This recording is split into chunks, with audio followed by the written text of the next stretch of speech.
Hello friends, welcome back to my channel.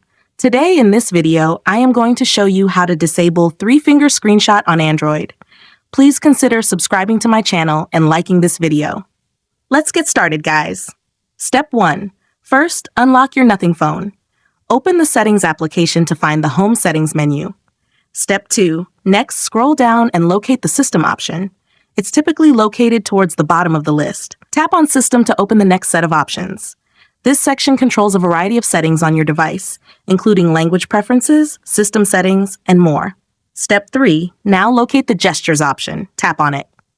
Step 4. Next, locate the Screenshot Gesture option. Tap on it.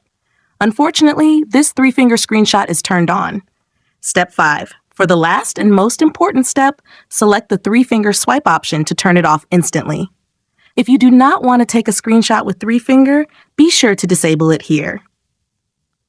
If you found this tutorial helpful, don't forget to like this video and subscribe to my channel. Thanks for watching.